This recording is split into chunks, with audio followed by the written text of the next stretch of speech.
FlyOver film was shot in front of a live studio audience.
Welcome back, guys, to another episode of FlyOver Stuff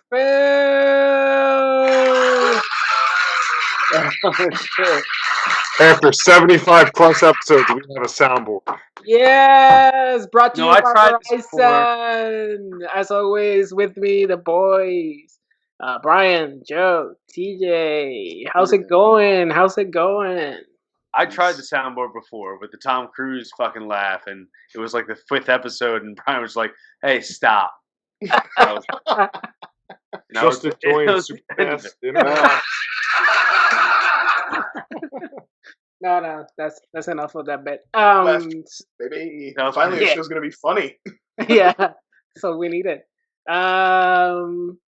Karen, the movie. Joe, I know Joe would rather to talk about it, so I'm just gonna right off the bat Guys, get it off your chest. sometimes the world just gives you a gift, and it's called Karen the movie, and I just want to explain myself.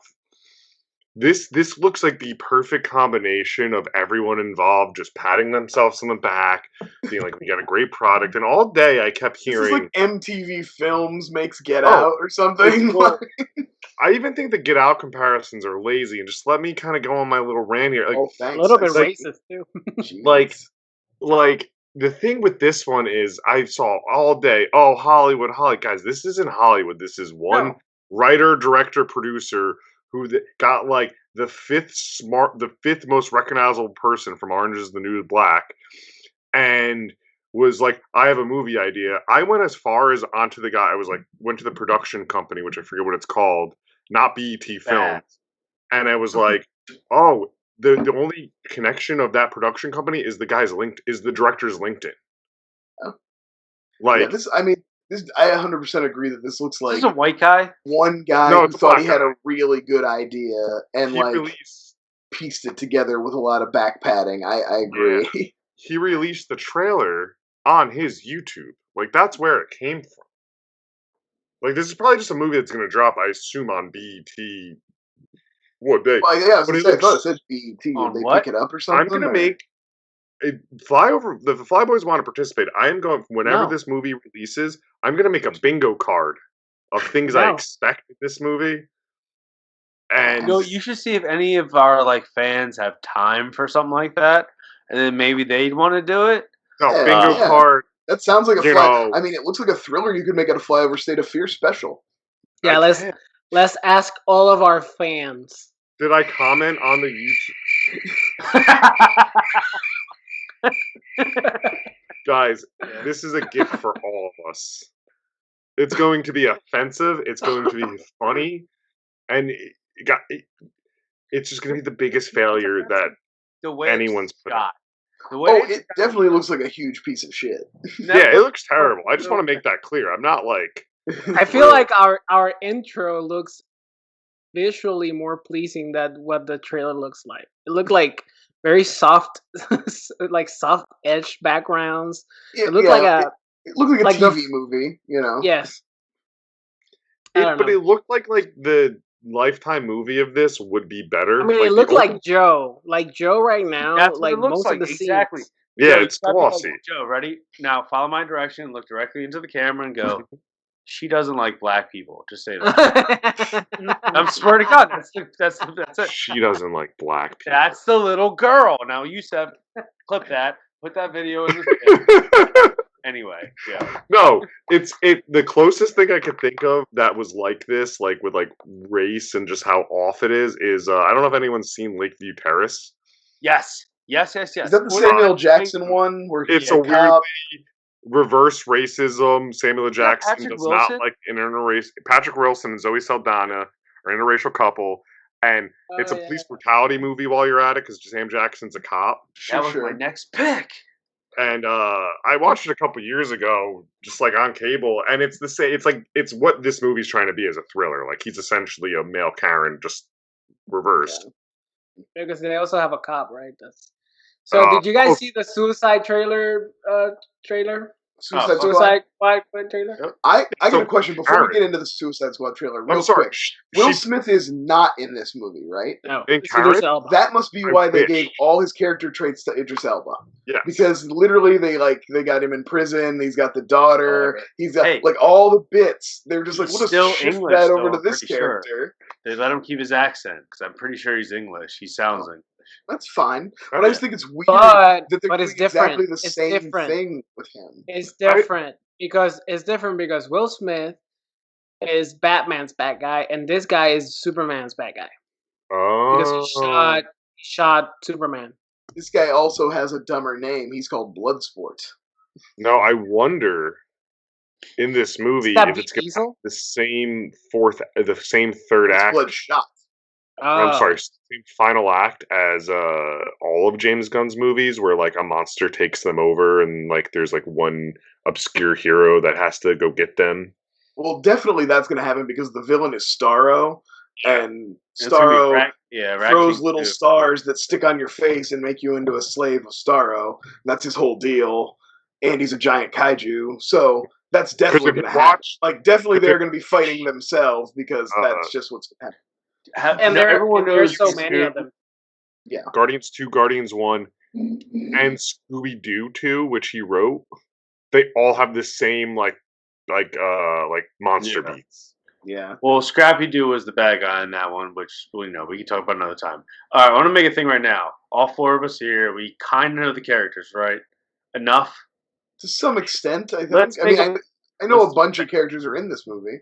Let's just make a quick bet. Everyone name the last three characters they think will be alive by the end of this movie. Whoever is the closest gets to, I don't know, we'll decide that later, but let's just make a bet right now. Everyone pick their three. Someone write it down. Yeah, I mean, I'll write it down. We'll start TJ, okay. I think, obviously, for just money-wise, Margot Robbie, Harley Quinn survives. Oh, they're also making a big thing of acting like she could die, which tells me she's not going to die. She ain't dying. King Shark. Yeah, because he's kind of unkillable to some extent. And then this is going to be like a little bit of a throw-in. I don't know if it'll happen, but I just think Weasel survives. Or whatever his name is. I think it's those three. Killed kids? That thing's getting killed. Maybe. But I think that's a little Brian. Whoever Elise Braga is playing, because she's awesome, they'll like keep her alive. Rat King 2 or no, she's playing Sol Soria. I don't know who that is. No, Jay Courtney's gonna die. I hope Pete Davidson dies.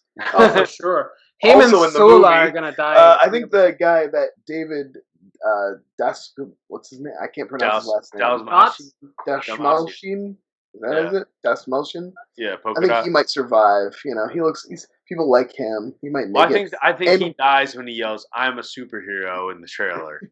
I don't know. I think that's too obvious, even for James Gunn. Oh, and then we know Peacemaker's getting a series. Is that a prequel series? It's gonna be a prequel. Well, okay, so he could die. I don't know. Maybe Joel Kinnaman dies, or do you think he lives? I'll put money on Joel Kinnaman. Surviving? Okay. Yeah. Wait, Steve Agee is King Shark? I thought that was Stallone. No, he's motion capture. Motion capture of King Shark and okay. Okay, that makes so much more sense.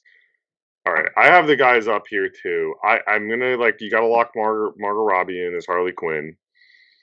I think we lock in Idris Elba as Bloodsport, Rick Flag, and then I think he, because it is James Gunn and he likes to go for the fake out. I think you have either you either have Peacemaker, live, or you have King Shark live, who I think they're going to set up that is dead until the final act, kind of your Groot situation. Oh, Remember, it is James Gunn. Yeah. Who I like a lot, but he's formulaic. What was your pick then? For death, I'll go Peacemaker. I don't know. So Three top three are the last four are alive. Oh, sorry. 3. I'll go King Shark. Okay. I think he's set up to be fake dead. King Shark. Jusef. I have Pete Davidson. Yep. Who's gonna survive? Yeah, I have Jai Courtney. Oh, Jesus. Oh no, Jai Courtney's definitely gonna die. And I have where's that guy? The other guy that is very annoying in this movie. Flula? Flula. Flula Borg? Alright, well, Yusef's gonna lose this one on purpose. Alright. So how about we do the Arnold? Oh yeah, we were watching an Arnold movie. We thought we'd do like a little mini bracket, right? Mm-hmm. Yeah. Mini bracket, quickie. This was a TJ's idea, I think, or somebody's. Yeah, it works. I'll see you guys 5 minutes later. Yeah, we're doing a very quick one. I am going to give everybody by stopwatch 10-15 seconds to actually make the decision. We're not going to drag this bitch out. So we have 8. Do you guys want to do the honorable mentions now? Do your honorable mentions while I look for my stopwatch. Jack Slater, Last Action Hero. That movie is fucking incredible. It really lets Arnold be Arnold and also make fun of Arnold being Arnold. For all those years we had him on this fucking earth in movies. I think that movie should be in over. 15 seconds passed. I had honorable mentions Jingle All the Way and Maggie. Which I don't think was a great movie, but I do think it's a good movie. I will add to what Brian said, and same with not great movie, but good movie. I really enjoyed his character in The Escape Plan as like a smart ass guy who's just like, this is prison, man. I like Running Man. Fun movie. I still have not seen Running Man. It's not here. Need to get on it. All right, so everybody's gonna get 10 to 15 seconds to decide between 2 of Arnold's, loved movies. We have in the first round we have Conan the Barbarian, the first one, versus Predator. Then we have True Lies versus Commando, Twins versus Kindergarten Cop, Terminator, the first one. Or are we grouping them? The first one. Mm-hmm. Versus. We could save our. I think. Could we just get a limited on like our argument if we want to persuade a vote? Yeah, we'll make time for back talk a little bit. Okay, good. We always do. All right, so I kind of grouped. What was the last lineup? Sorry, what was the last match you said? Terminator versus Total Recall. So I kind of grouped them by, Conan and Predator is like serious Arnold. True Lies Commando is action, pure action Arnold. Twins and Kindergarten, comedy Arnold. Really? And Terminator Total Recall is, sci-fi Arnold. So Terminator is more horror, but still. Well, also Predator's sci-fi. So, I mean, it's a mixed bag. Yeah. All right, so first round, Conan versus Predator. TJ, how about you start us off? You have 15 seconds to decide. For this one, I'm just going to go with the simple fact that Arnold gets to actually act in Predator compared to in Conan. He just kind of says a few lines, swings a sword. That's it. In Predator, you get full on Arnold. So I'm going Predator. Ooh, you were perfect. Thank you. 14 seconds on the dot, Joe. Hit me up, movie fights. Yeah, you gotta fucking unearth that bitch. You said bring it back from the dead.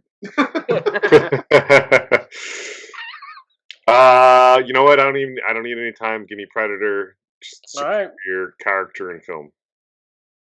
Brian. Yeah, I'll save time talking about what I'm actually the obvious pick and just say Conan's a fine movie with some great moments and some great lines, but obviously up against Predator, it's gonna fall by the wayside here. Can I say one thing on this? Is why I thought we were saving time, Joe. I know, but we're not. You said I'm saving time. Shut up! Now I got good internet. I could talk over you again. You need Conan again. So the thing with Conan is like, you only know his name because it's the name of the fucking movie. Like, I remember the name Dutch because he's so awesome in a movie where you don't know the names. Yeah. I know Dutch. Good job, Joe. Carl Weathers. Yeah, I don't. The other one, I know him. Like, he has a memorable name in Predator when, like, any other movie like Predator, you'd be like, I don't know, the Predator, and you would just call him Arnold. That was my point. I didn't like Conan, so Predator is an easy choice for me. Joe, since you like to talk so much, how about you start off our next round? True Lies versus Commando. I'm gonna go with the edge of True Lies. I think he's a stronger character. I think that's the same character you have in Jingle All the Way, except it's not just a regular dad. And that makes 15 seconds. Brian, where are you going with this one? Oh man, I love Commando. It's so fun, and that kind of is the Arnold you think of from the '80s. Like, even though he was Terminator then, but it's True Lies. True Lies. I agree. Okay, so my 15 seconds are on.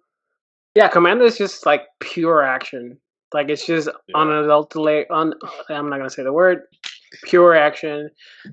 True Lies when he's rowing in his bikini briefs. Yeah, True Lies has the same thing, but added the comedy of comedy and a better supporting cast. So yeah, True Lies. TJ, would have gone a different way. I've never seen Commando, so there you go. True Lies. You sent us a meme about Commando. What was it? I don't know. Camera? Arnold with the.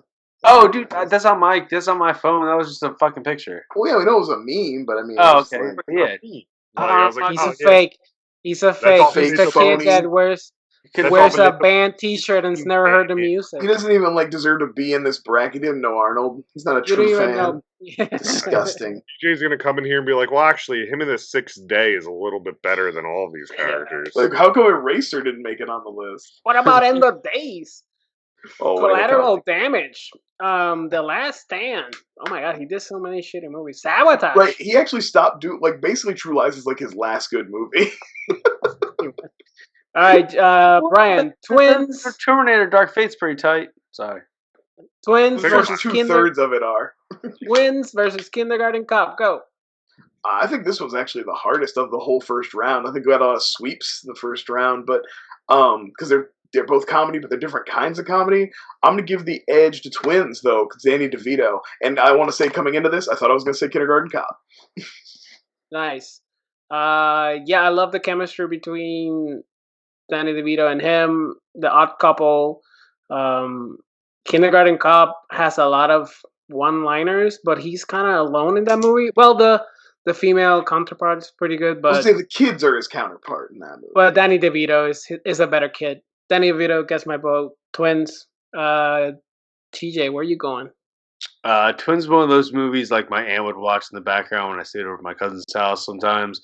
Never really got I never really saw it. Kindergarten Cop for me is hands down one of his best films. He gets comedy, serious, action. He really gets all of Arnold in that. So I'm going hardcore Kindergarten Cop. DJ is on the money. Ooh. 15 seconds again. I'm getting ready for Gamer Grudge, boys. This is a pro. This is a pro. Go in there and kill it. Fucking pro. Joe. Yeah, I think Twins he's fine in it, but he's really just a straight man and supposed to be the perfect. Kindergarten Cop, he's doing so much lifting and so many more comedic beats. John Kimball, all the way. Once again, name recognition too. No, hold on. I will switch my vote to Kindergarten Cop based on the persuasiveness of TJ and Joe, and it can go ride to the next round. Let's go, high five, man. I don't trust a man that doesn't hold to his convictions. Yeah, well, I didn't expect you to. You shouldn't trust me. That's just bad ideas. It's stupid. Don't do that. I start what I think is the hardest one. Terminator versus Total Recall, because those are completely different movies.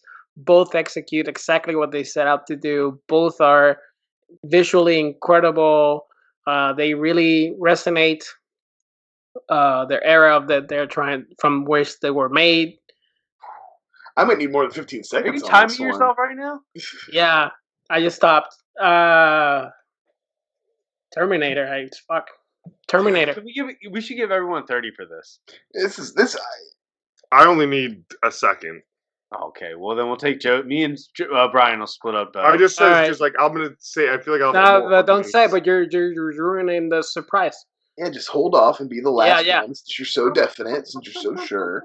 Okay, Joe's the last one since he only needs a second. TJ, where are you going? For this one, for me, it's really tough. If you incorporated Terminator 2, I might give the edge to Terminator. Again, Arnold, scary as shit in this. Not a lot of lines, very minimal. In Total Recall, you get Arnold, so I'm going Total Recall. Oof. All right, Brian. Oh man, yeah, like Terminator's like so iconic, and I mean, it just like really like set the tone for what Arnold was gonna be in a lot of his career, and like how much he could do with just his like physical presence. Yeah, Jusef, you brought up the effects, and it's like in Terminator, you kind of almost feel like a low budget with one really amazing effect at the end. Most of it is kind of like sporadic. Total Recall is incredible to look at. The world of Total Recall Can't wait to talk about it. Is unbelievable, man. And then the makeup and just everything about it. I can't believe I'm gonna say this, but Total Recall, that's unreal. Joe, are you tying it up? Let's go. I will be tying it up. Yeah. I think Terminator. You have that started Arnold. That is Arnold to a T, and you don't think any of the other characters we think of or talk about. Terminator to Total Recall, but somehow, and I've been basing all my picks off of character too. Yeah, like Total Recall. I can't wait to talk about it. I love that movie. Arnold does so much. I was tweeting about it today, but we've named several other movies where Arnold is the character in Total Recall. Like he got really good at playing that. And there's only one movie where he acts like this Terminator. Yeah, he got really good at playing that. Right, like True Lies. Arnold in True Lies is just Total Recall, just reality. Like that's spot. Yeah, that's fair. That's a fair assessment. All right, so what's that? No matter what wins this coin toss is going to be totally fine. It's a good pick. Yeah, it's going to be a good pick. Tails. Total Recall. What is his actual name in Total Recall? Quaid. Someone Quaid. Wait, well, no, it's Hauser. Hauser's. Well, I was gonna say, is it Hauser or Quaid? You never know. Yeah. We'll save that. Also, did anyone ever see those pictures where it's supposed to be Hendrickson as fucking the T-800 before? Yeah. It's awesome. Something about like it's super sick, but like Arnold really gave like the T-800. Yeah, and I think they brought that idea back in obviously with Robert Patrick in T2, the idea of the more slight build, the more like. Yeah. I thought you were going to talk about an infiltration unit that looks like Arnold. You know. Yeah, I thought you were going to talk about the unedited version of him walking naked through the streets. That's the famous also O.J. Simpson casting as a Terminator, and then You're Too Nice. Yeah, that's good. All right, let's go. Move on. All right, semifinals. These are gonna be bangers. Yep. Predators versus True Lies. Joe, start us off. This is like a dagger to the heart. These are both so. You got 15 seconds. I know. Oh man, give me Predator. I just love that movie with Doug. I think it's just such a quiet, perfect action movie. Brian. That has a little horror in it. Yeah, I mean, True Lies rules and everything, but it's a little overly long. It's a little bit racist. Fucking Predator is like a perfect movie. You know what I mean? It's so tight. So yeah, Predator. Sorry, Total Recall. Or sorry, True Lies. Yeah, it's not only that it's Arnold being this eternal badass. It's one of the best creature designs ever. And then his team is so fucking cool. So Talked on this show Predator. endlessly about how like a team of like really individualistic badasses. That's so great. Let me get like 15.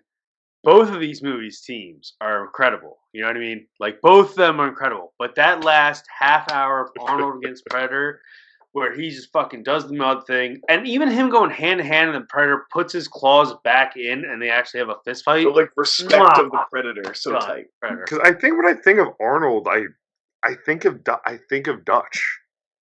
Yeah. Like, when I think of action Arnold, I think of the quiet killer. We're going back to school. Kindergarten Cop versus Total Recall. Brian. I feel bad for Kindergarten Cop here because it's a fine movie, it's a fun movie, but it's like a baseline action movie with like some cutesy kids comedy in it.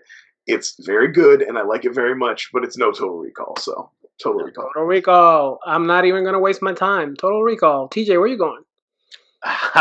This hurts everything inside of my body because Kindergarten Cop was, again, mentioned this today with that stupid ass woman with the chalkboard fucking drawing. By the way, guys, I'm pretty sure I saw somewhere that was a Claritin ad, so we're get too mad about it. Regardless. That's actually a really good ad then. On TBS and TNT on Sunday mornings. But Total Recall, Squibs, everything about those fucking the Squibs the movie. Yeah, it's God damn it, Chef Kiss again. I did 2 of them. I gotta give it. Yeah, baby. I gotta give it to. I'm not gonna go Kindergarten Cop, but it's Total Recall. Although Kindergarten Cop, I think I'd put it on 9 times out of 10 over Total Recall, just out of sheer like chillness on the couch. Like it's a great Sunday movie. So much. Well, Total Recall, as we'll talk about later, has the one scene that seals it for me of him pulling the bug out of his nose, and just the face special effects is all I need. All right, Sharon Stone, I'm gonna give you guys a minute. I'm gonna give you guys a minute for the finals because I feel it merits it. Predator versus Total Recall. Who started? I guess I started. Oh fuck.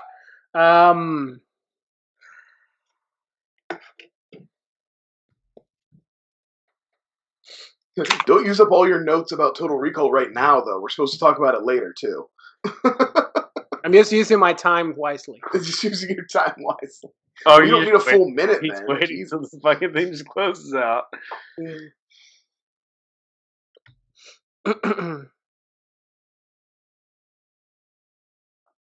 Well, guys, there's some dead air, so I'm just giving you. No, the dead air kind of works. God damn it, Joe. Predator. So next one, DJ, where you going? This one is incredibly tough. Again, as Joe kind of said with Kindergarten Cop, I go put that movie on nonstop every fucking day, and Predator falls in that category. Total Recall is like a fucking sweet, sweet dessert that you give to yourself every once in a while after a fucking steak dinner. But like Predator is just like your go-to snack every fucking night. Like that chocolate chip cookie and the fucking milk. I'm going Predator. Again, amazing teams all around. But that last like 30 minutes of just like him going up against Predator and doing the whole like all the traps and all his like using everything you've learned about the character throughout the movie, him just doing that and using all those tools. Oh, I don't want to do Chef Kiss again. Predator. It's true. The whole career. Joe. Yeah. Oh, I know I've been riding this Predator train, but Total Recall may be Arnold's best acted movie.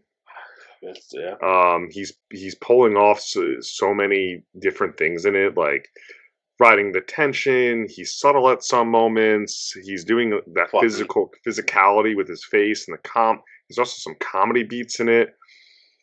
Like you can buy that Hauser and Quaid are 2 different people. Yes. Yeah. Like I said, when I think of Arnold, I think of Predator. And TJ put it perfectly as, Total Recall is decadent and Predator is, is pizza.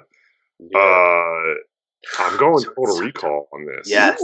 I respect the fuck out of that. Yeah. Brian, are you going to tie it or are you going to push forward the heavy favorite? Nah, I'm going to save all my gushing of Total Recall till later and tell you that I think Predator is the ultimate Arnold movie. like you'll hear, I have love for Total Recall. I've even done another podcast where I talked about Total Recall. What's the name of that podcast? It was called actually. Oh, okay, no, not the DVD Bunker. No, I'm gonna blank Cut that that. name. Bleep it. Just No free promo to no fucking other movie. Yeah, you don't want people to find out that I used my best stuff on their podcast.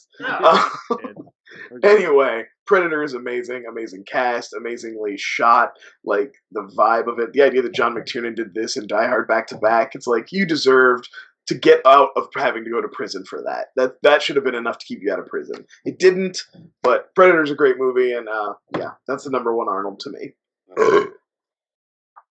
All right, well, on to that. What's the next topic? Oh, I think it's yours.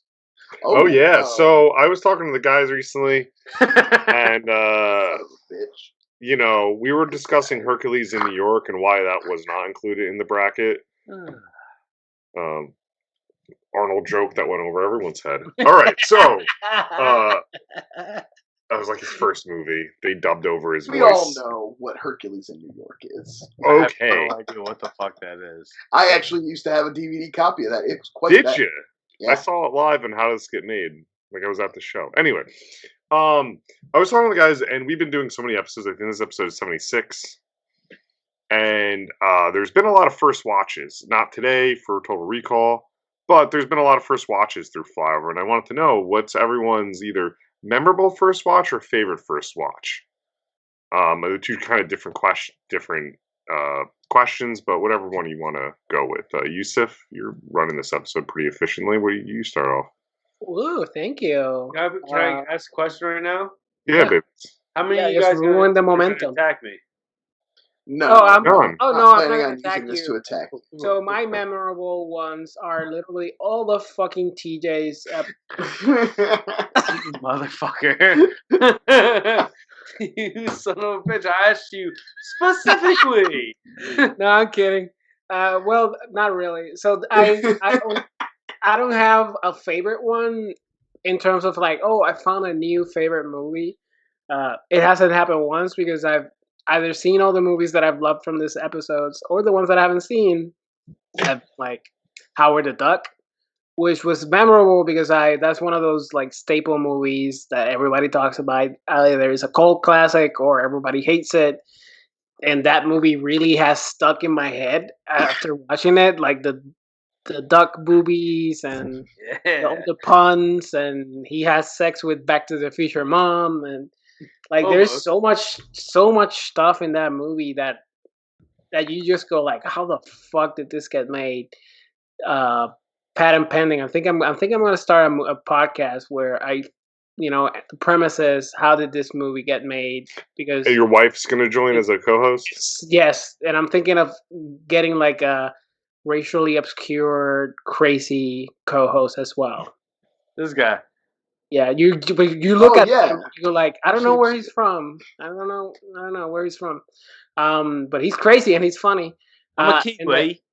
Yeah, and the other one that just like, I have like nightmares and I wake up and just covered in sweat. Like, oh my god, I have memories of this movie, Cabin Boy. That's the other one that stayed with me forever. That movie is so goddamn bad. It was so aggressively bad. I'm following up then. Yeah, go ahead, TJ. What are your memorable ones? I've never seen Cabin Boy. And if I did, there's something like things that for me that I have seen this before. But I guess when Brian mentioned this, again, like everybody, I went, all right, cool, yeah, I'll look this up, I'll see what it is. But that went right down my lane as probably my most favorite pick that I haven't seen. Now, if you want to go like memorable, like twofer, I'm on the board twice. Yeah. One of the weirdest things I always remember from Cabin Boy wasn't even the actual movie. It was like a couple weeks later, I was watching an old episode the of pipes are clean. The Shia LaBeouf like Disney Channel show, and part of his room and his set dressing is a poster of Cabin Boy. And I was like, oh, that's fucking sick. Okay. Yeah. Anyway, sorry. Now, if we're gonna go like bad movies, well, okay. All right, movies I thought that would be really bad, but also I kind of enjoyed by the end of the episode, which everyone, if you've seen this, you're a fan of our podcast, which you probably aren't. Harold and Maude I watched that movie and like hated it in the beginning, but then by the end of the podcast, when you guys talked me into all the points that I had, you were like, "I see where you're coming from, but also like think about it this way." I'm like, "Okay, fuck yeah, that actually makes sense. It was good." Now, that's a good episode. Check out our Harold and Maude episode, guys. That is a good episode. Aggravated. Brazil fucking pissed me off. Never want to see anything like that again. It's always on sale on Criterion too. All of them are on sale. What the fuck are you talking about? But it's one that's always like staring me in the face. Yeah. I'm gonna shoot this one at Joe. It's something that I thought I would have liked when he suggested it because I felt a lot of people back in the like late 2000s, like right out of high school, were like talking about this movie, but also it was fucking so stupid, and also I thought it was something different. Lucky Number 11. I'm with you, man. It was like one of those movies because now I watch 30 Days a Night like every other week because it's on fucking Peacock, and I'm just like, Josh Hartnett is so much better than all of that shit you fucking made me watch. Have you ever watched? I never watched this show, but have you ever watched Penny Dreadful? I heard he's great in it. I heard he's great. Yeah, I did watch that, and he was saw good. season 1. Slevin, I'm gonna jump right on in the thing too because Slevin reminds me exactly of when you picked Running Scared. Oh my god! Which was a movie like it wasn't even one I had written down just now. Which was a movie like I bought before we watched. I was like, I need this on Blu-ray. Like I like loved it. I was offended it. I was like, this is a sweet fucking movie. And then we watched it. And I think that's the most disappointing movie. It's so terrible. I'm glad you reminded me because I'd forgotten, and that should be on my list too. Because it was like offensively bad. It was so bad. I have and it's weird. That was the one, and like always with TJ, like can never not, get upset about a world about Norm, but like that's just a meme now. It's like it's baked into the DNA of our show. The first watch pick for me, and I don't know if it's cheating because it was my pick, but it was a first watch, which as you know I do sometimes. Black Christmas, I think of all. The time. That was so fucking good. That was also first watch for myself. That's excellent. Yeah. Speaking of waiting for sales, I'm waiting to the Shout Factory DVD Blu-ray. Yeah, I have that Blu-ray. That Shout Factory Blu-ray. The whole thing with that movie is the one thing I don't know. I don't mean to chime in on your shit, but like with Black Christmas, it's creepy, it's eerie, but those phone calls are something that stuck with me forever now. Like those phone calls are fucked up. I just got to chill thinking about it. There's the phone calls, and it's the ending shot of just the plastic bag zooming out, and there's still haven't found. Yeah, that was the one for me. Looking at the list of things we've watched, and there's been several first watches through this show. So that's the one I go. And it stuck with me. One of you were like, "Oh yeah, same guy who did fucking A Christmas Story," which is one of my fucking favorite movies of all time. Bob Clark. And I'm just like. Oh man, because the ending of that's a twofer. Watch those back. Think about it this way: the ending of that, where the girl's in the attic and she's in the plastic bag, and it comes out, the snow's coming down. The end of fucking A Christmas Story is the mom and dad. They're watching out the window. Yeah, it's out the window, and they just do the pan out, and it's just the snow coming down. But I can't believe I've never seen anybody do that on Twitter. Throw those two ending end credits. Can we do a reverse edit of the one going in and one going out? Yeah, like in and out. So good, dude. I probably got some time at work tomorrow. Yeah, there you go. Right. Brian, did you didn't say yours? No, I did not. Well, my first one I picked was a recent flyby that Jusef and I did, which was American Graffiti. Just a really solid one of those movies. Like you've heard of it, it's a classic. Yeah. Like everybody talks about it, but you never actually broke down and watched it. And I'm glad I did. That was really good. But then I was like, well, I'm probably having some recency bias because I just watched that not too long ago. So let me look through. And not much like Jusef, a lot of the movies that we've watched on here, I had seen at least once. Like stuff like Lucky Number 11 and stuff, even bad or not, I had at least seen it before. But then I remembered one. It's something that should have been on my radar as like an 80s kind of schlocky guy that I like, that sort of stuff. And also, it kind of introed our show to one of our favorites, which was our first Tom Atkins, and that was Night of the Creeps. Yes! And I don't believe I was very favorable to it at the time, but when I looked back thinking about it, I was like, you know what, though? It was memorable, it's a time. I have a time. That's a Halloween watch now. It's. I don't think I was favorable to either at the time, but it's grown on me.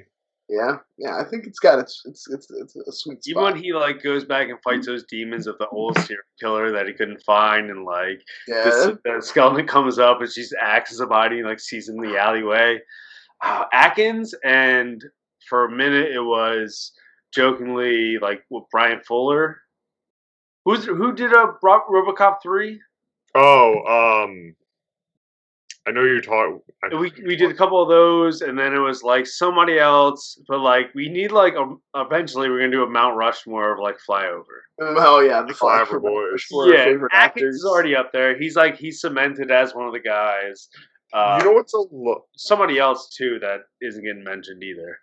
You know what's a low camp pick that I picked that the bad guy from House of the Devil.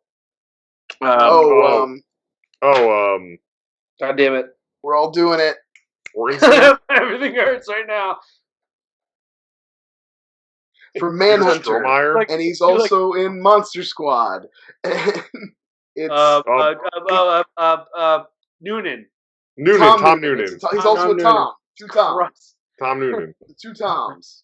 I'm always still my two biggest picks I've always been proud of where I'm like, yeah, those are fun movies.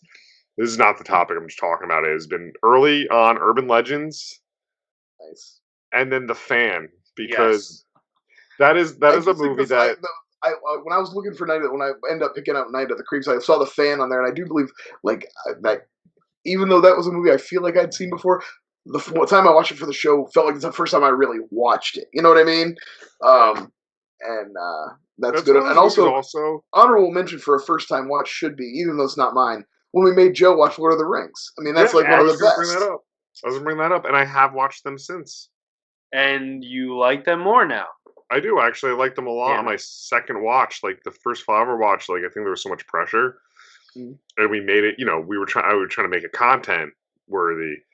And then the second watch we did last year during the pandemic, and they're enjoyable films. Like, I will do it again, and I think the third time I'm doing the extended versions. Yeah. Well, the production, I mean, they're beautiful to look at and stuff, too. Mm-hmm. The production value on them is incredible. Yeah. And that was my favorite ones that I brought to you guys was The Quick and the Dead, because I remember you two saying, like, we've never seen it, and we love them. That's a... And like you said, Harold and Maude, just because we convinced you into doing the podcast. Well, Quick and the Dead's great because you have that whole scene with fucking Leo and help me out here, who played fucking Lex Luthor in the John. Gene Hackman. Gene Hackman, where like he's like, I got him, while he's fucking dying, getting shot in the fucking throat or wherever fucking got hit. Like, yeah, I think Quick and the Dead was probably that and Cabin Boy probably my favorite first watches out of like, my favorite first watch of TJ's was when we did Ip Man. Oh shit, Ip Man. Okay, that might be top 3 then. Ip Man and Drunken Master too. Okay, 4. Fuck. Yeah, it's alright. We've done some good movies. It's alright. Well, speaking of good movies and directors who make them, we watched a Paul Verhoeven movie, guys. Paul Verhoeven made my favorite unofficial science fiction trilogy with RoboCop, Total Recall, and Starship Troopers.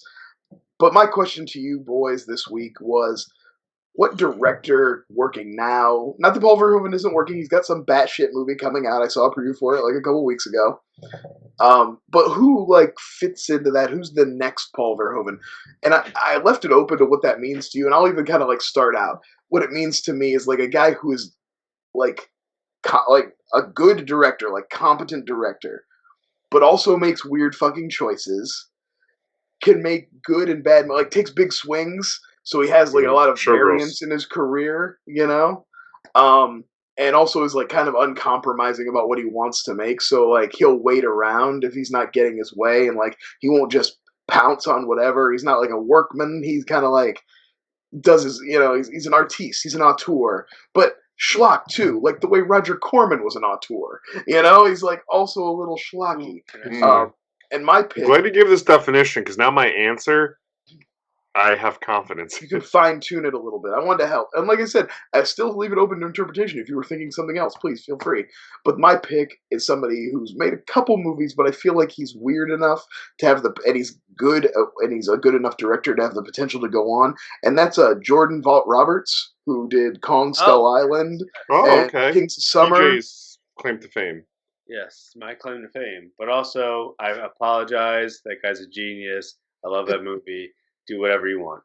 I think he's I don't think we've seen enough. I don't want to call him a genius, but I do think he's very talented. I think he's skilled, and I think he's got kind of a there's a strangeness to him. He had some after Skull Island. He had something. I think he got it beat up somewhere, in a foreign country or something, and had to do some recovery and stuff. I don't know. I'd look into it. He definitely had some shit. He went through shit last couple of years. So I think he could come back an interesting character. And he's working on the Metal Gear Solid movie, I think. Well, he is. He's been on that forever, and a couple other things. But why you would think after Kong Skull Island, and even though it kind of probably didn't make as much money as they wanted to in theaters, did pick up a lot with DVD and Blu-ray and 4K shit. It's pretty well received. Yeah, it's huge now. I think it's probably one of the best movies in the fucking franchise that they have. I think it might be, and I really like that franchise. The fact he has to invite it back, though, makes me a little nervous. Because the guy probably deserves to get a little bit more. In the next Kong one, it'd be tight if he can. Regardless if it's Kong, Godzilla 2, or whatever the fuck they do. But let him go again.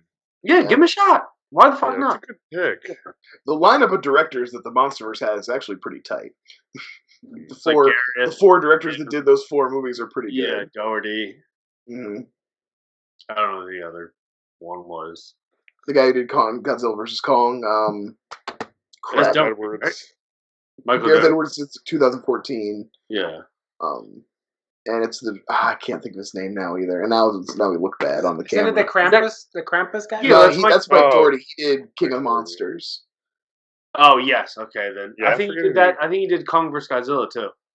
No, the guy who did Kong vs. Godzilla is he did The Guest and You're Next. Adam Wingard. Adam Wingard. There you go. Adam Wingard, yeah. So yeah, I'm just gonna take it. No, go ahead, Joe. When you made that description in the beginning, because it was who the fuck's a Paul Verhoeven? It's such a different question. When you put the weirdness, and they're gonna take risks. They've only made, I think, 2 movies to my knowledge, but I see them taking bigger risks in the future. The Safdie brothers. Okay. Oh, okay. With Uncut Gems and Good Times. I mean, they're both to see Good Times, but I would like to see them tackle some sci-fi. That'd be interesting. Yeah, I would like to see them. I could see them making weird choices, and I think that was the pick. I was like, okay, the Safdies. I mean, I may have a backup pick too, but it's safe, So I'll just stick with the Safdies for now and just throw it out there. I think Uncut Gems had some weird fucking choices in it. Do you want them to do and it's a social commentary in some form. I don't know what it is, but it is. But if I didn't like Uncut Gems as much as other people, but I thought it was fun. Yeah, do you want them to do more of a RoboCop? Both these movies have sci-fi stuff to them, but no, they do a Showgirls. That's what they do. Ooh. That's I could see I think my point is I could see the Safdies, their next movie, being a Showgirls, where everyone goes, "What the fuck is this?" Yeah. Every time you say the name, I keep hearing the Softies. That's what they're soft. The Softies. The Chiodo brothers. The soft boys. The Chiodo brothers. Chiodo brothers. Another good flyover pick. Killer Clowns. Yep, that's a great one. That was a good one. But that would be my pick for them. I just want to say, because I don't think anyone would. I was going to pick Lord and Miller. Speaking of brothers, but they've had enough career where I feel like they would have did their weird choice by now, and they just got so much good work in high budgets that that's where they live. Yeah. I guess I went. They do both that I picked do make hard choices, but the reason why I picked them is Paul has never shied away from violence. Like he loves to show violence, and we'll talk about that with the Blood Squib, the movie, aka Like Total the Recall. But they also have movies that could potentially catapult them to like different genres. Like we said, the Safdies could do sci-fi or horror or whatever. But one of them already has jumped, and that is Gareth. Wait, what? Edwards. Gareth Edwards. Oh, The Raid yeah. 1 and 2 and Apostle. Those three movies are like pure violence, and he doesn't waver from showing like blood and gore and showing it as realistic as possible. A lot of body horror, like Paul as well, and I can see his style.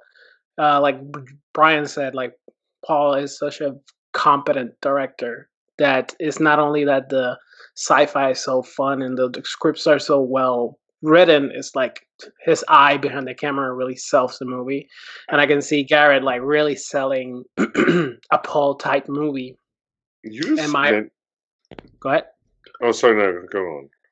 And my other one is Jeremy Saulnier. I'm probably fucking up his name, but that's another one. Right? Green Room, Blue Ruin, and Hold the Night, and the last season of True Detective. He also loves to show fucking violence.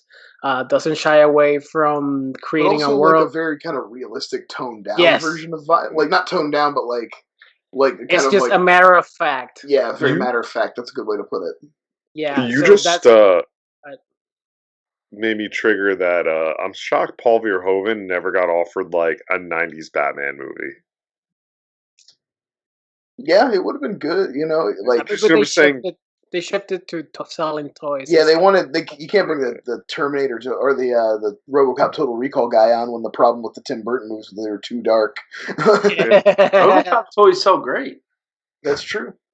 But yeah, I would love to see those two directors because Gareth jumped from action art martial arts movie to horror suspense Apostle. Mm-hmm.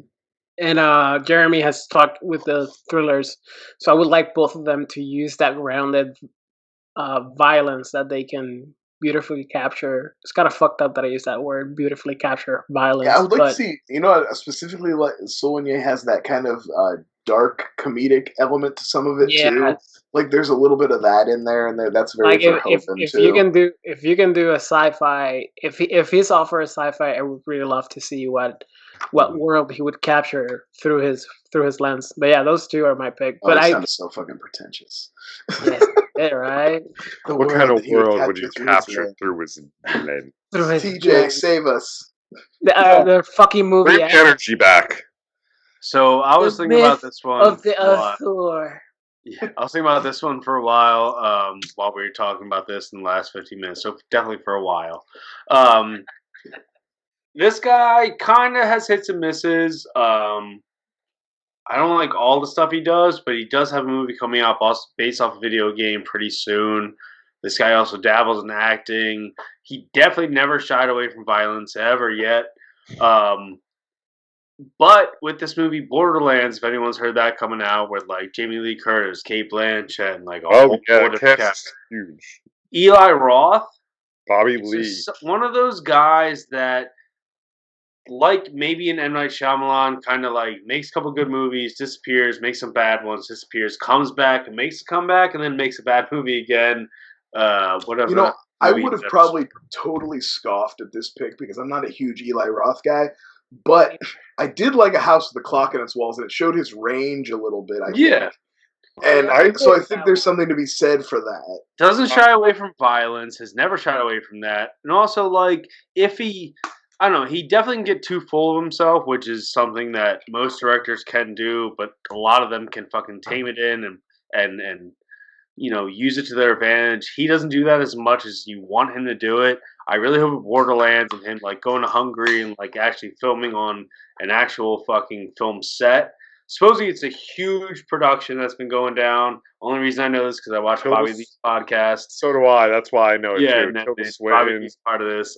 Jamie Lee Curtis. Yeah, like so it's like I kind of want him to get his, shine in the sci-fi culture, but like we all know what you're gonna get. You're gonna get super violent. It's gonna be a little out of bounds, but maybe he finds his fucking niche and kind of gets everything you want in a movie. I don't know if any one of you has ever played Borderlands or if Harrison plays it at all or anything like that. Like it's a pretty out of bounds game where it's just like post-apocalyptic. There's dinosaurs, there's monsters, there's begging, violence. Yeah, like so my hope for Eli Roth though, with something Borderlands though, is that he's matured a bit, right? I think House of the Clock on the Walls showed that. Not in the sense of what content he could do, meaning how he makes a movie. Kevin like his Hart's biggest problem was like, weird. as you said, like he was so he's just always been so into himself that like I used to think Cabin Fever was a great horror movie till I revisited it and I'm like, it does not work. By used to, I mean I was like in middle school and I was like, this is a great horror movie. And, so you can argue that he doesn't capture his vision through his lens. We need to end this. I'm done. Yeah, I think the thing with Eli Roth is he suffers a bit from the not as big as an ego, but he suffers from the M. Night Shyamalan. You're going to be the next Spielberg. Like he got roped in as the Quentin right because it was like QT Presents and shit. Yeah, and I think that affected the movies he was putting out. Anyway, TJ, that's a great pick though because I do think that's a Verhoeven guy who could have that long career of like doing good things and then being like, you made that? Because that's where I think Verhoeven is. What's Are next? we ready to do it? Is it time?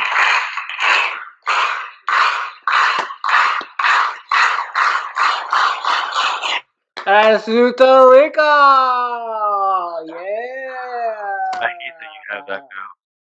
No, it's just a bit of this episode. Every episode is gonna have a bit because I need attention. So it was it was my pick this time around.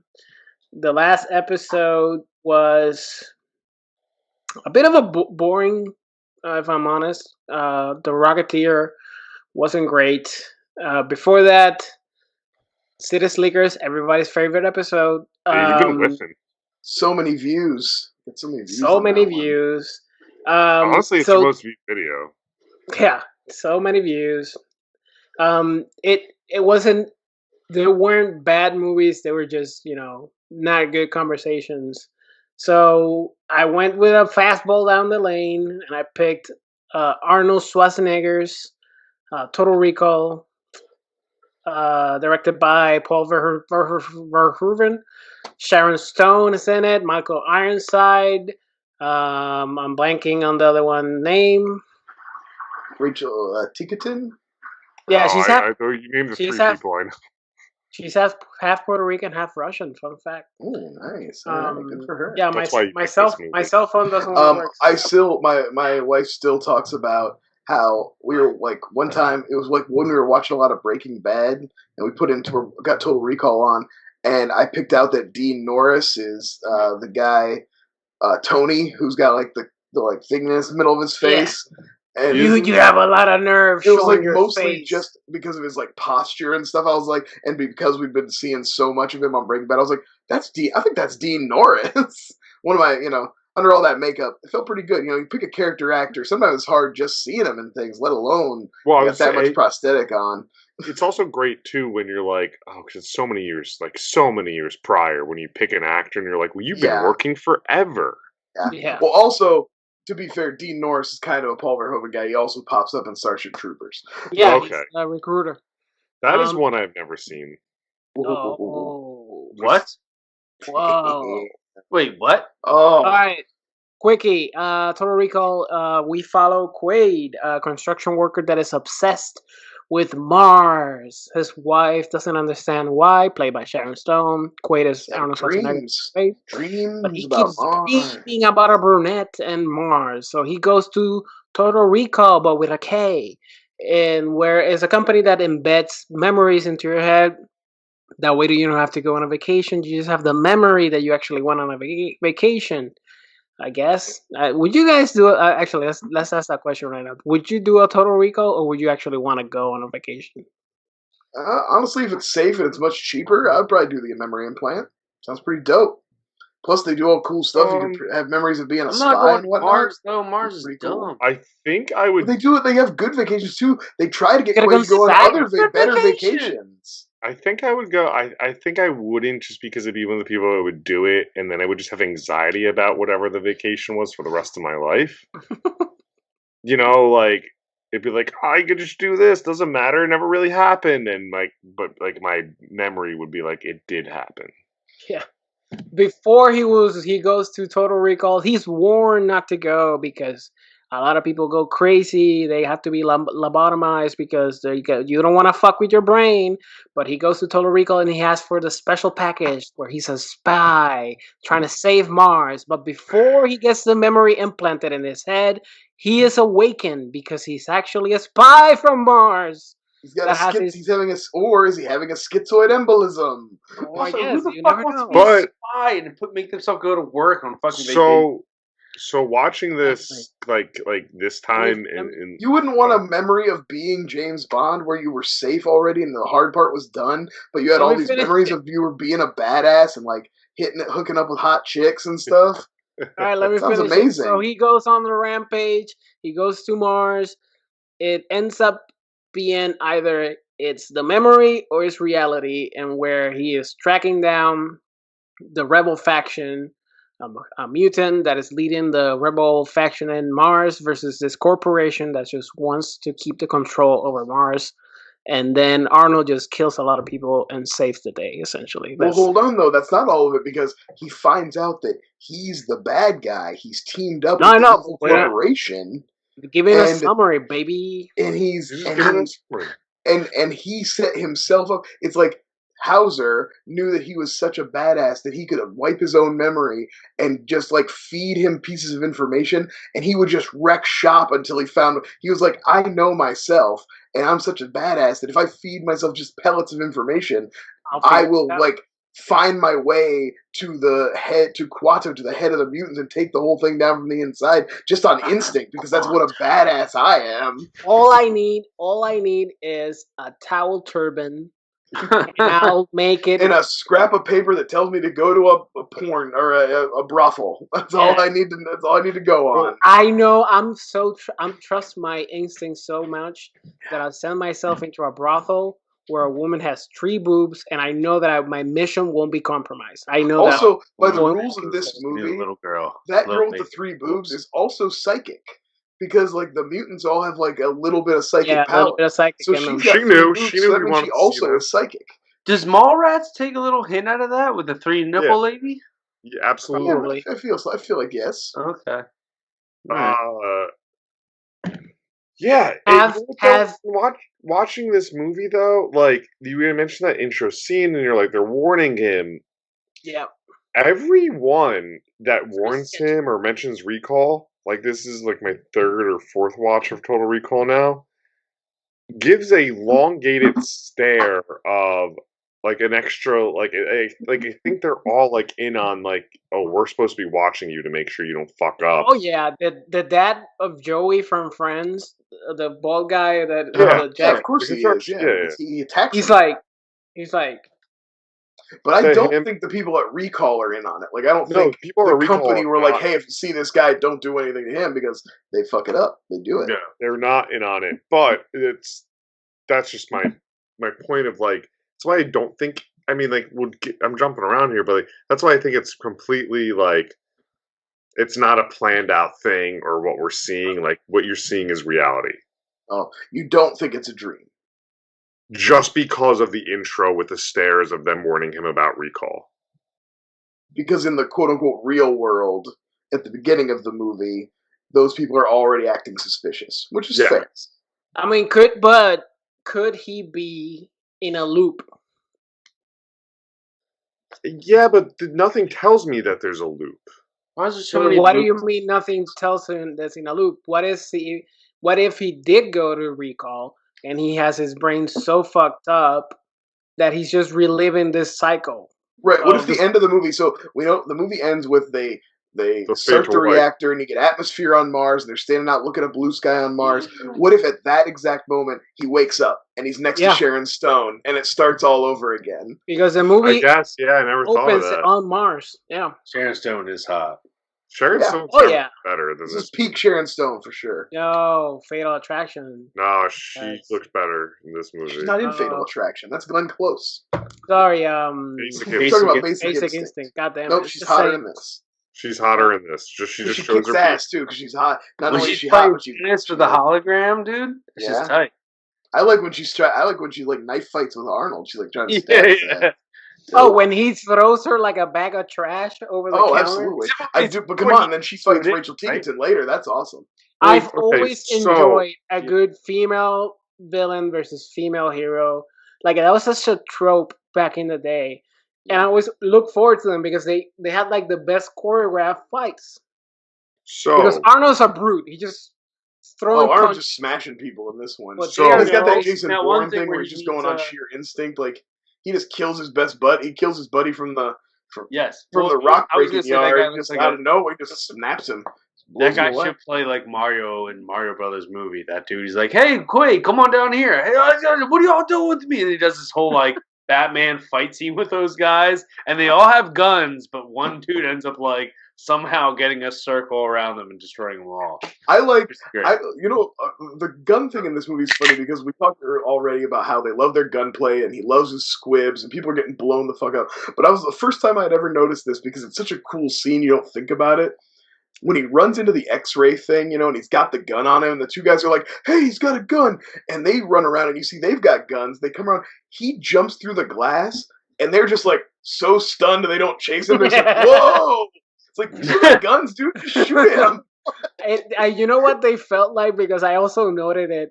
It felt like they were like airport security, and they're like, "You know what? I have a break." These guys will dive through the glass. I'm not hourly. Go ahead. A Cinnabon is waiting. Other guys with guns come chasing him down. So you're like, you know what? I'm just gonna let them handle this. Yeah, go ahead. I'll call maintenance. Like, there's I'm not getting to shoot out with all these guys. I'll tell you that. Fuck that shit. The thing that always makes me laugh, and this is like, I don't know, maybe it was 5th or 6th time that I watched it, and it always makes me laugh in the beginning. One, the wife being jealous of a dream, because it happened to me, as I know. It happens to all of us, I think. Yeah. But the thing that about always, those dreams, dum-dums. But the thing that always makes me laugh is like he's watching the news, and it's like a shootout and a bomb and rebellion, and Mars is on the brink of chaos, and he's like, we should totally go to Mars. It's like, what the fuck are you saying? You mentioned also go to Beirut for a nice vacation. But you also mentioned like Arnold saying, telling about the dream, and then he goes, "Oh, you're the only one from me," or whatever. In the morning. Yeah. It's the same Arnold tone that he does in Jingle All the Way of "You're my favorite customer." You're my favorite customer. You're my favorite customer. But dude, Arnold is so huge in this movie. They had to tranquilize him like a fucking elephant. They shot him like 20 times to get him to sleep. One of those shots in the neck puts him to sleep. She shoots him like 10 times. There's no way he does not die. An elephant is Arnold in Total Recall. Well, that's why he's a construction worker. Arnold, I was reading the trivia about it. Arnold went to them and said the original cast was supposed to be an accountant. It was supposed to be like a slim fit guy, and he kind of said he was like, Farrell type, if you will. Yeah, we need to rewrite this. By the way, he's also a construction worker in Running Man too. I watched Running Man. He does that whole thing too. We should all be construction workers because clearly they just, that there's a scene. There's a scene in the movie where the mutant goes into his head to figure out the plans. What would have happened if they just went into his head and it was just workout routines? Like they couldn't. You would just keep finding workout routines after it's like Dude, can you think of anything else other than fucking lifting iron? My iron? lats. We're gonna work on this like different days of the week, different like. Really, I isolate the muscle in the back. That's always been Arnold's biggest problem, right? Like he was never made to be the American movie star.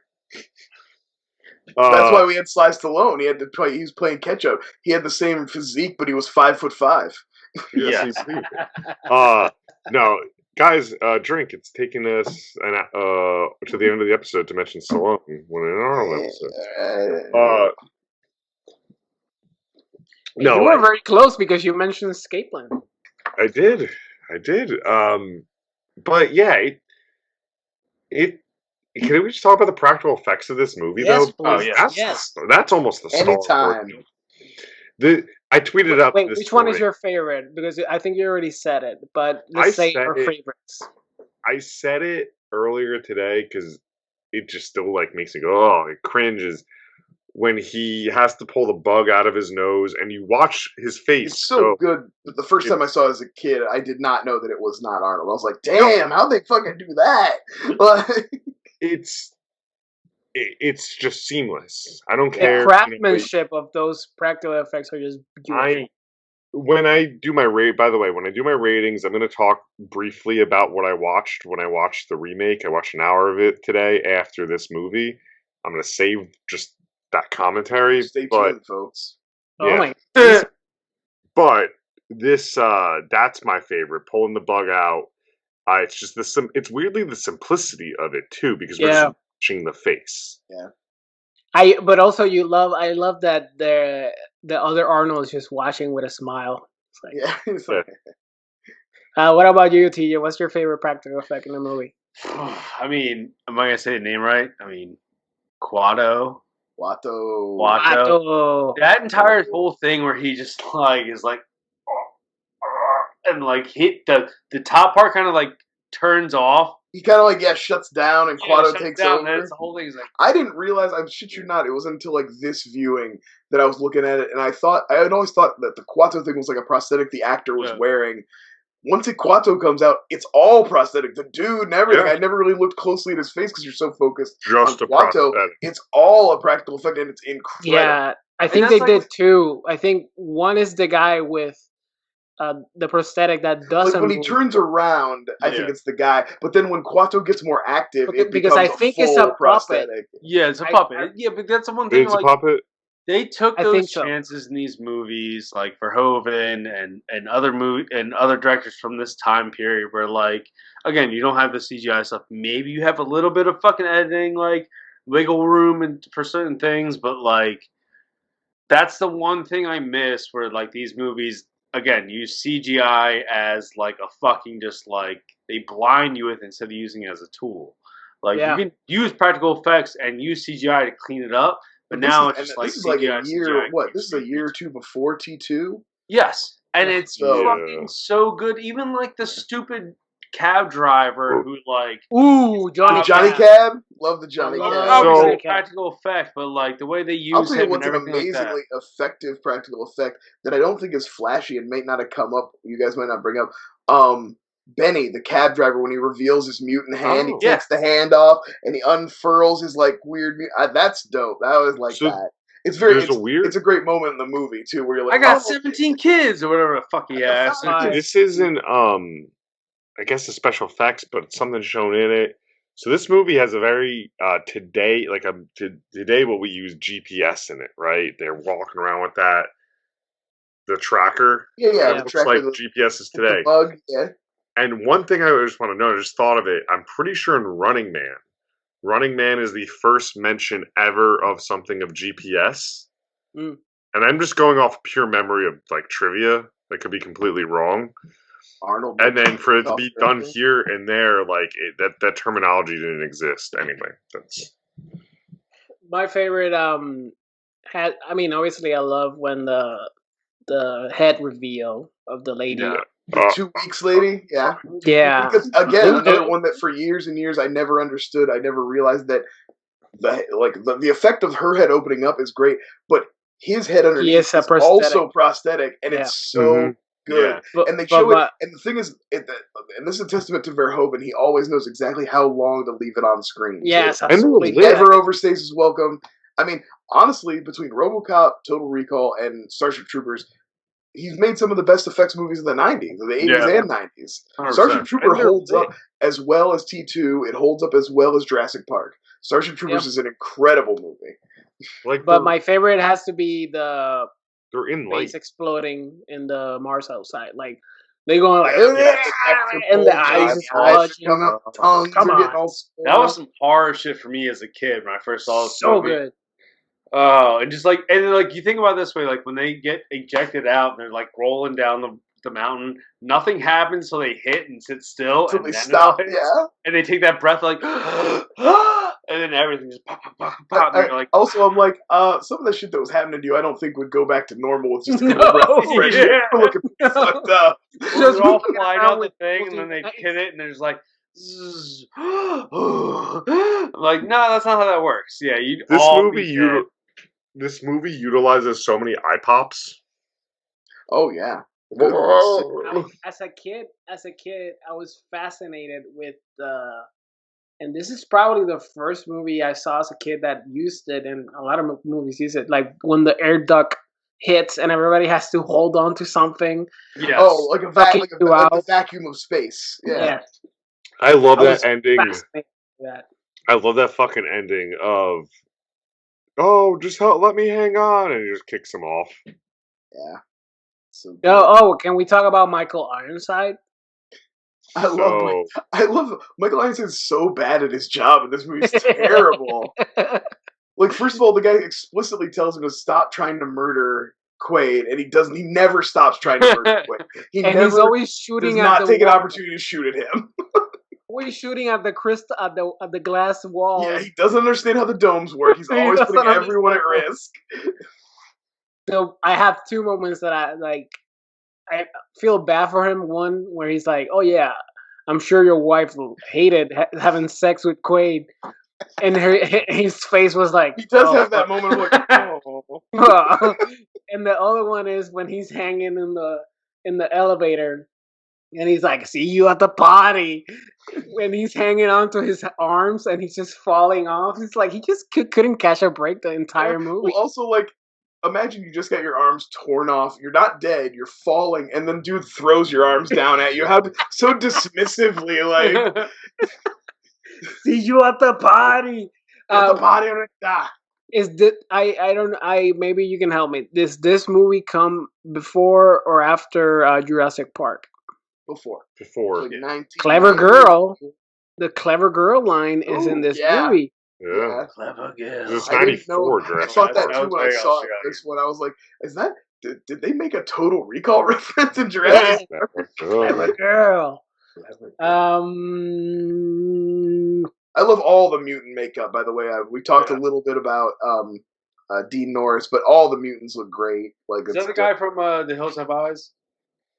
No, that guy. I know who you're talking about. That Michael Berryman. He's not in this for some reason. You think he would be? Wait, no, really? he's Breaking Bad. Who's the main mutant that ends up turning good too? Who has the thing over his eye? That's Dean Norris, the guy from. He's from the original Hills Have Eyes, right?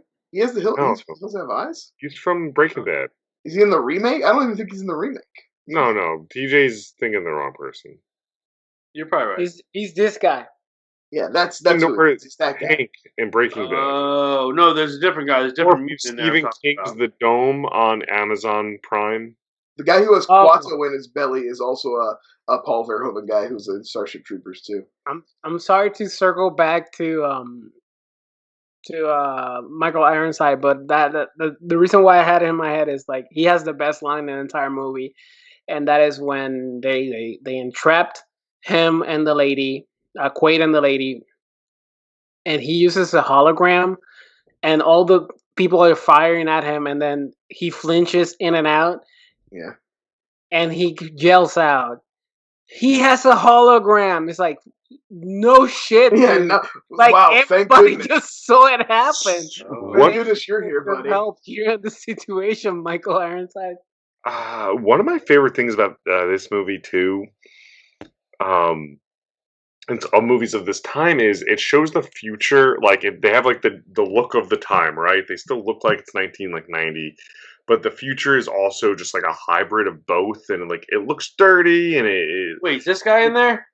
no. No, that's Michael Berryman. He is not in Total Recall. All right, never mind. The look of the future to me. You've been just Googling this entire time. Yeah, the whole time. The look of the future to me just looks so much better than, like I said, I watched the remake and just put like compared to like what we picture the future looks like these days, right? But doesn't like the remake kind of look like a ripoff of Minority Report? At least the trailer. That's what I remember. Yeah, I'll talk about that. So yes, the remake. I watched an hour of it. I didn't watch the full thing. I watched an hour because then I went home from work. It looks like worse Minority Report because at least Minority Report at the time it came out didn't have the technologies. It was just trying to make it look cooler. Mm-hmm. So this just does all of that. And the one note I have of everything from the remake is they put every scene in just a different setting with the same dialogue. So like the three boobs, right? It's a PG-13 movie, but you see the three boobs for some reason. You can't do it without it. The Total Recall facility, instead of being just like in a strip mall or like a warehouse where it is in the first one, it's in like the seedy like place where you have the woman with three boobs and the mutant. Like it doesn't. I don't know. It just didn't make sense. Like, but the same dialogue happens. Like the conversation with the worker, and Colin Farrell. Is the same conversation Arnold has with the worker on the job site. Same with when he goes back to his wife after Recall blows up. Like, it's the same. It just doesn't work, guys. That's what I'm trying to say, but it was an interesting comparison to do an hour of. Also, it does have Kate Beckinsale, so it does have points for that. We all like Kate fight Beckinsale. between Kate Beckinsale. You can go watch an Underworld movie. You don't have to watch Total Recall. Go watch I know, but a fight between Kate Beckinsale and Sharon Stone, I don't know. I think that's tight. The only thing it does is when Kate Beckinsale breaks, they give her like British accent. Who's the other woman in that? Is it Jessica Biel? Yeah, another. See, they didn't even have they have less diversity than in 1990. At least Rachel Ticotin was a little bit different. Like they just had two white ladies in it this time. They was like, whatever. He can't even do that great joke of, which again I didn't make it to this part of the movie where it should have been, but the great joke of like, oh, I've been doing a blonde. Yeah, what have you been feeding this thing? Oh yeah, blondes. Yeah, that's. Anyway, just wanted to get the remake stuff out of there because I did put a little time in to see a comparison because I did accidentally at one point buy the remake at a secondary store, and it said Total Recall on it, and I threw it in, and it was $1. When I got home, I was like, I never watched it. You were like, no. Yeah, it was still wrapped. Oh. I was like, oh, sweet, still wrapped. Put it in, but yeah. Do you guys like any other Philip K. Dick adaptations? Yeah, Blade Runner. That isn't Blade Runner. Like, are you like Scanner Darkly fans or? I mean, I remember seeing Scanner Darkly. I don't remember it that well. Or Minority Report. I always really. I don't like Minority Report. I'm fine with it. I haven't revisited it in a very long time. I went back, like I saw it when it came out, and then a couple years ago I went back and I was like, yeah, this doesn't do it for me. I just don't like this that much. That's when Spielberg had his cruise obsession. Everybody talks about how that and War of the Worlds are such a good like moment in Spielberg. I was like, really? I feel like that's a real kind of lame. Like that to me, that harkened the worst of what Spielberg would bring us in the future. That's like the precursor to Ready Player One. If you put back the sentence you just said, if you put back, you said Minority Report and Catch Me If You Can. Oh, sure, yeah. I would say, okay, I think Catch Me If You Can is the last great Spielberg movie he's ever made. Great, I'm talking about. I think it could be good. Ratings phase. I'm not gonna do the voice because that sucks. Yeah, man, we got a thing. Let's go into the ratings. Ratings phase. DJ, where you going? Oh, for this one's a clean like 7.8. It's almost up there for me. I have my honorable films that I would put before this, but that's because TJ has bad taste in movies, and there's nothing else about that. But for Total Recall, I wonder who has the next pick. Yes. Oh, it's my a boy very does. fine dessert. Yeah, it's a very fine dessert that you eat after a very hearty meal. And Total Recall stands up. No matter how many times you watch it, from that time now until 2021, which is today, it stands up. So 7.8. Joe. Okay. 3 titties. 7.8, 3 titties. Times that. Okay. 3 titties. So I will watch Kindergarten Cop every day of the week before I watch Total Recall. But the rating of this movie is 8.1 bugs up the nose. Yeah, that's right, it is. It's a good-ass movie. That's why. Right. I used to, when I would rank my Verhoeven sci-fi trilogy in my head, I think the society forces you to think that RoboCop is the best movie, but I don't think it is, and I think Starship Troopers is the best movie, and I think this might be the second best movie, and I think RoboCop might actually be the worst movie of that trilogy, even though I love RoboCop. But I'm just saying, Total Recall is really great, and every time I rewatch it, I enjoy it even more. I'm like, damn, this is good. It looks great. It's a lot of fun. It's a really interesting plot. It's done well, executed well. So well that when I saw Vanilla Sky, I was like, you fucked up and made a bad Total Recall, a boring Total Recall. Wait, Paul Verhoeven made Vanilla Sky? No. I just mean Vanilla Sky has Total Recall vibes in it. It's got a very Total Recall-y ending. But anyway, I would definitely get this over the mark to 8 point, maybe even 8.5. It's just a lot of fun. No joke rating. Just 8.5 hologram tennis players. He has a hologram. Yeah, I feel like I'm not gonna say RoboCop is the worst one. I feel like it's like choosing your favorite child, even though I'm my mom's favorite. They're 3 perfect you're movies. Supposed to not pick a favorite. They're all there. I feel like it's kind of like the best one is the last one you see. That's with that fair. trilogy. And it's sometimes how I feel about the first 4 Quentin Tarantino movies. Yeah. I've said it before. I'll judge a movie on if it does what it sets out to do. This is such a good sci-fi movie. They nailed the sci-fi genre, and then on top of everything else, they have amazing practical effects, good acting, solid action, and you're just captivated, and it's so rewatchable. I could watch it any day of the week, even though I don't. But when I revisit it, I go why don't I see it more often? It's so good. Can I bring that? Can I rate it? No. Let me rate it. No, let me bring up a point. Joe? Okay, fine, rate it. No, go ahead. What's your point? No, you mentioned that it's so rewatchable, and you watch it every day of the week, and I've only interrupted because I brought up the opposite, that I can't watch this every day of the week. Why do you think because it's so dense. I think it's so dense, and every time I watch it, it does lose me for a little bit when they get to Mars.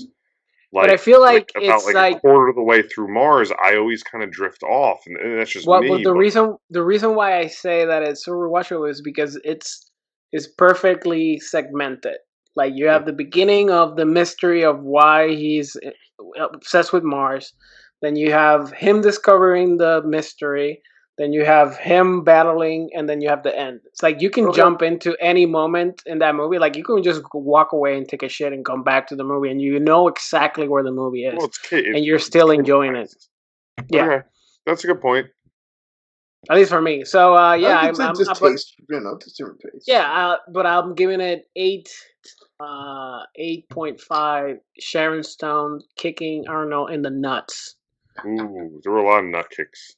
There were a lot of nut kicks. So before, also real quick, you were talking about how Michael Ironside feels so sad about having to think about Quaid banging his wife, but also she was gonna try to seduce him to keep him there while Richter and the guys were coming up. She's like, hey, one more time for old time's sake. So there was a possibility that he could have walked in the middle, like had Quake taken that bait.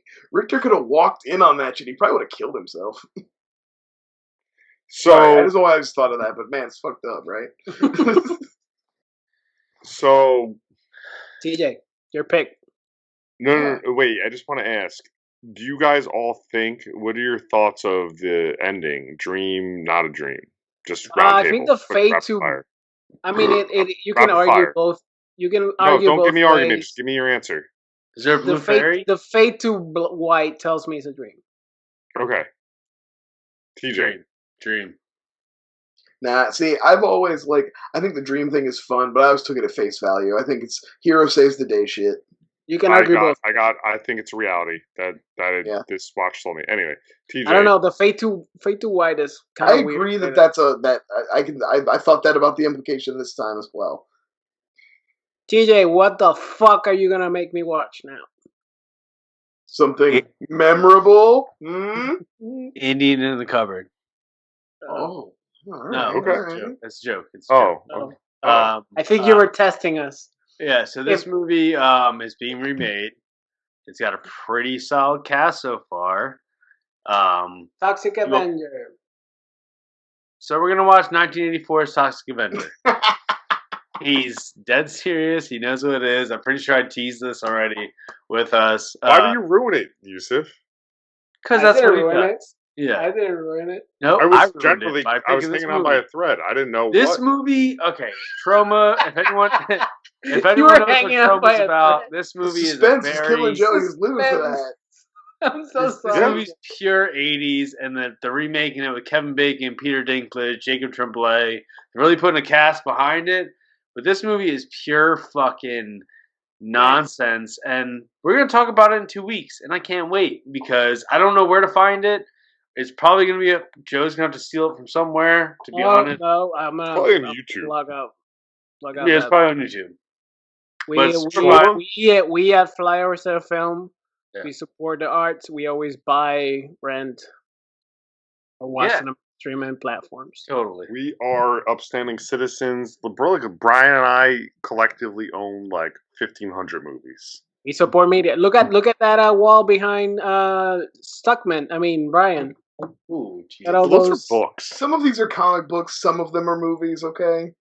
I know. It's actually just a bunch of Family Guy DVDs. Look, no, my real collection's over here. Oh shit! Yeah, that's called. You would have panned out, and there's a body tied. Whoops, guys. So when Karen comes out, we're just gonna get her popcorn. Find you, Ryan. What's going to be playing at Joe's wedding at the reception? Karen or a Mets game? A Mets game. A Mets game. We've actually discussed it. Well, September. I got the invitation and I looked at it and I was like, I saw Joe's socks and I was like, there's going to be so much fucking Mets shit at this thing. Yo, I proposed to her with the goddamn jersey. What do you? I know. I remember. Oh yeah, that's right. Where can the people find you? Find me swinging from the end of a rope if I have to see any more Mets tweets. I mean, you can find me on Twitter at Hercules, where I love to see Mets tweets. I'm so sorry. Joe. Yeah, you can find me making Mets tweets right now. You can find me. I do have real things to plug. You can find me doing FlyOver State of Fear, which will be dropping bi-weekly, just like this show. TJ and I have to record our shit with it, and we'll have some stuff coming up. But yes, I got Brian Save the Date today. That was very exciting. Yeah. I didn't receive mine. I guess I'm not invited. Wait, did you not? Nope. TJ, where can the people find you? I'm at TJ Dex on Twitter. You guys can find us at FlyOver State of Film on YouTube. Other than that, I've just been talking about, man, that new Jurassic World's coming out soon. That's just gonna suck. Anyway, go see the extended preview in front of F9. Yeah. Zack Snyder, next Paul Verhoeven. All right. Bye. Bye. Bye. It makes me so sad that you do I love movies. Wait.